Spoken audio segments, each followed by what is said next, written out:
প্রথমবারের মতো বড় পর্দায় অভিষেক করতে যাচ্ছেন ছোট পর্দার জনপ্রিয় অভিনেত্রী তানজিন তিশা, তাও দেশের কোনো চলচ্চিত্রে নয়। তার বড় পর্দায় যাত্রা শুরু হচ্ছে ভারতের প্রযোজনায় নির্মিত একটি সিনেমার মাধ্যমে।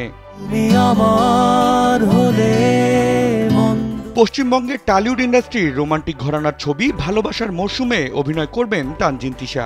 সিনেমাটিতে সহশিল্পী হিসেবে থাকছেন বাংলাদেশের খায়রুল বাশার এবং বলিউডের জনপ্রিয় অভিনেতা শারমন যোশী।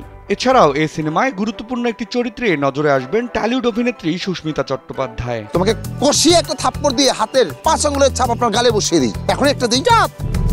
স্যান্ডেলিনা সো, রূপচর্চায় আভিজাত্য।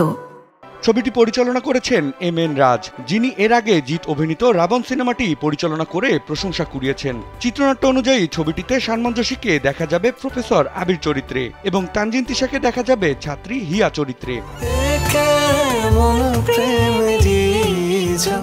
সিনেমাটি বিষয়ে তানজিন তিশা কিছু না বললেও খায়রুল বাশার বলেন, সব অভিনেতারই বড় পর্দায় কাজ করার স্বপ্ন থাকে। চিত্রনাট্য পড়ে আমার মনে হয়েছে এটি টলিউডে অভিষেকের জন্য দারুণ একটি কাজ হতে যাচ্ছে। তার সাথেই কথা বলে। সিনেমার শুটিং শুরু হবে সেপ্টেম্বরের শুরুতে। দার্জিলিং এ হবে এই ছবির বেশিরভাগ দৃশ্যধারণ, আর কিছু দৃশ্যধারণ করা হবে মুর্শিদাবাদে। আলোচিত এই ছবিটি প্রযোজনা করেছে Meher entertainment venture, Himani films এবং ফ্লোরিং ওয়াটার। নির্মাতা জানিয়েছেন 2026 সালে সরস্বতী পূজায় ছবিটি মুক্তি দেওয়ার পরিকল্পনা রয়েছে। বিনোদন ডেস্ক, কালবেলা।